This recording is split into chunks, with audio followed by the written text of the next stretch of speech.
I guess for us, the one thing that comes to mind is, I think being, as I said before, our congregation being very family-oriented, and there's been a larger core group there for generations. One of the issues that comes up for us is how do you welcome new people in, especially if they're not Mennonite background, and some of what we do is might be very different. If it's somebody coming from another tradition, if it's somebody who doesn't have a church history, and this is their first experience. So I think for part of that, focusing on hospitality and kind of training ourselves. We don't have people that are unfriendly, but there has been the mindset, and I've seen this in some other congregations as well, that folks will come in from outside and say, "Well, I don't feel like I fit," or it was hard to fit in there. That's never happened here, right, Bruce? Never. Okay. Yeah, I know. We're totally out on our own on this. We're just really here for you guys. We just, Let's just get us to talk. Yeah. We appreciate. Yeah. Can I get on a couch somewhere and just talk? Absolutely. But that's one of the things, and I think that fits into our structure changes as well. How can we encourage hospitality in really in everything we do, and be more open and let people realize that this is a nice place, and how can we promote that? Okay. Because it actually connects the exact same piece of story for me. Yeah. Like, how is it that we are hospitable? Like, what does it mean for us to accept people structurally or like interpersonally, in ways that don't meet our expectations or aren't quite what we were expecting? How do we be ready for that? And our growth, I mean, the areas of growth, and we've talked about this before, are the church, or I should say the churches that are growing fastest are multicultural. For us, that's kind of a hard thing. Our area is changing a little bit. Yeah. I mean, not as much as an urban area, but Your Quakertown, but we're still so much. Yeah. But our church is still predominantly Pennsylvania Dutch history. So there is getting over some of those. Not making it a boundary, but being welcoming. Can I ask a question for you then, or even for both of you?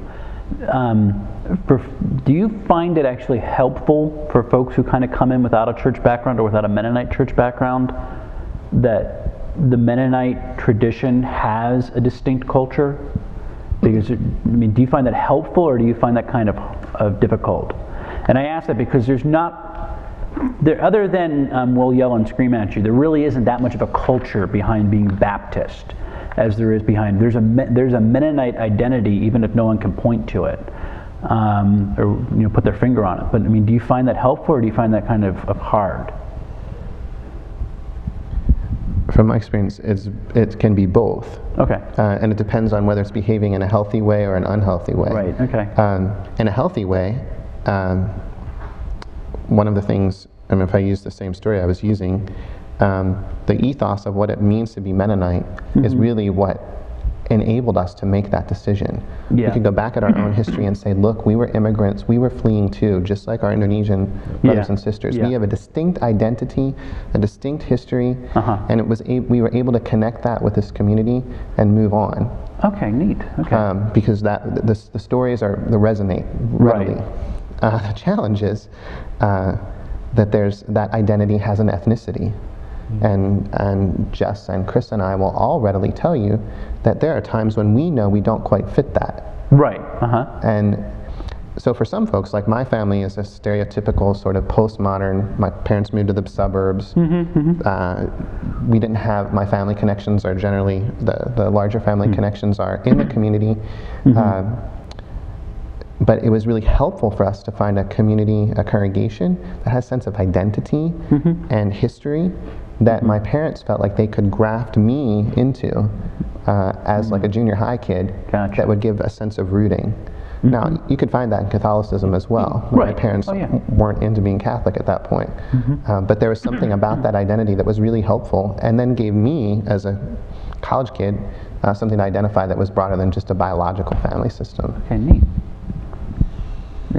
Yeah, I think one of the there is a strong identity. I mean, if you go back to going all the way back to the Reformation and some of the elements that are still very vital, but some of that I think since Mennonites have been, at least in Pennsylvania, you're going multiple hundred years here, Right. late 1600s that they're here. There's kind of that other identity ethnic that's developed, church, and it right. really is that ethnic side. And Yeah. so what is, I guess, trying to reincorporate some of the older Anabaptist stuff, because I think we still, at least in the experience I've had, we debate some of those things. Right. We have veterans in our church, so it brings up the What issue where what do we do with peace and nonviolence? How do we preach that without folks getting angry or feeling that we're pushing them out because of their past experience, and so it makes it interesting. Wasn't it a few years ago the Mennonites actually did excommunicate a couple churches that were going to take active service members into membership? I thought it was down in Virginia. They had done that. Yes. They didn't then. They figured their way through it. Okay, that's good. But that was a huge question because it's the largest Mennonite Church USA congregation at this point. Oh, wow, okay. And it's in the Tidewater, Virginia area, which has high concentrations of military persons. Yeah. So that issue gets where we increasingly are saying the teaching position of the church is this. Right.